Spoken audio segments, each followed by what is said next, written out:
Assalamualaikum warahmatullahi wabarakatuh. Halo semuanya, perkenalkan saya Zaki Jidan Arifudin dari kelas 10 PPLG 1. Di sini saya akan membahas tokoh penting dalam sejarah Islam di Indonesia, khususnya di Pulau Jawa.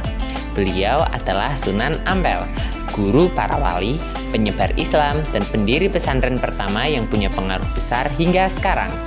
Buat kamu yang suka sejarah Islam Indonesia, khususnya di Pulau Jawa, nama ini pasti nggak asing kan?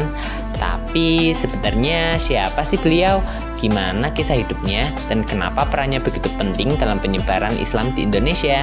Sunan Ampel memiliki nama asli Raden Rahmat. Ia lahir di Champa yang sekarang menjadi wilayah dari negara Vietnam pada tahun 1401 Masehi sebagai anak dari Syekh Ibrahim As-Samarqandi yang dikenal pula sebagai Maulana Malik Ibrahim dan Diah Candrawulan, putri kerajaan Champa. Ayahnya adalah seorang ulama besar yang berhasil mengislamkan Raja Champa dan kemudian menikah dengan putri kerajaan. Dari pernikahan inilah lahir Raden Rahmat, sang tokoh utama kita. Sejak kecil, ia dikenal cerdas, soleh, dan mencintai ilmu. Tidak heran jika kelak ia akan menjadi pusat pendidikan dan dakwah Islam di Jawa.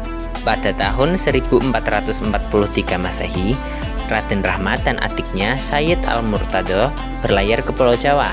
Mereka sempat tinggal di Palembang sebelum akhirnya ke Majapahit. Tapi kok bisa sih langsung akrab sama kerajaan Majapahit? Nah, ternyata Raden Rahmat masih punya hubungan keluarga dengan istri Raja Majapahit saat itu, yaitu Diah Dwarawati. Karena itulah ia disambut baik, bahkan diberi hadiah tanah di wilayah berawa-rawa bernama Ampel Tinta yang sekarang jadi bagian dari kota Surabaya. Disinilah nama Sunan Ampel mulai dikenal luas. Di Ampel Tinta, Sunan Ampel nggak cuma membangun masjid, tapi juga pesantren yang jadi pusat belajar Islam. Pesantren ini jadi cikal bakal sistem pendidikan Islam di Nusantara loh. Menariknya, pesantren ini terbuka untuk siapa saja, baik dari kalangan bangsawan, rakyat biasa, maupun mereka yang baru belajar Islam. Disinilah muncul tokoh-tokoh besar seperti Sunan Giri, Raden Patah yang kelak menjadi Sultan pertama Kesultanan Demak, Sunan Bonang, dan Sunan Derajat yang juga putra dari Sunan Ampel sendiri. Jadi bukan berlebihan kalau banyak orang menyebut Sunan Ampel sebagai guru para wali. Sunan Ampel terkenal dengan metode dakwahnya yang sangat sederhana namun efektif.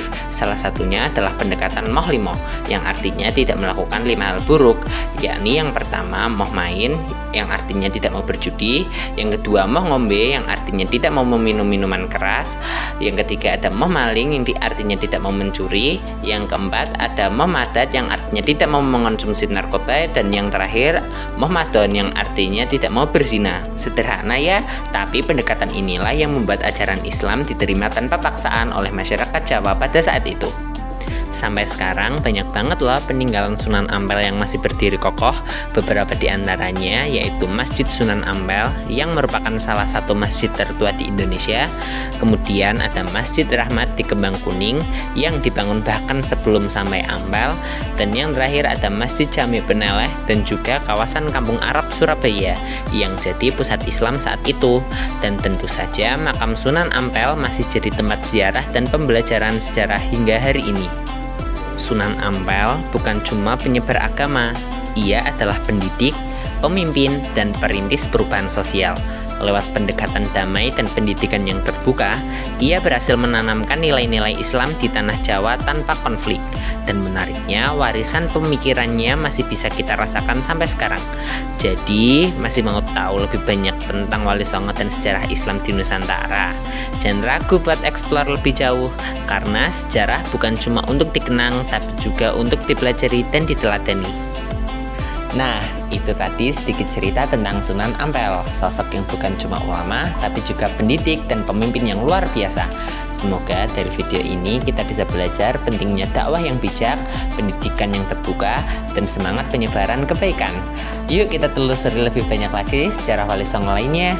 Saya Zaki Jidan Arifudin pamit undur diri. Wassalamualaikum warahmatullahi wabarakatuh.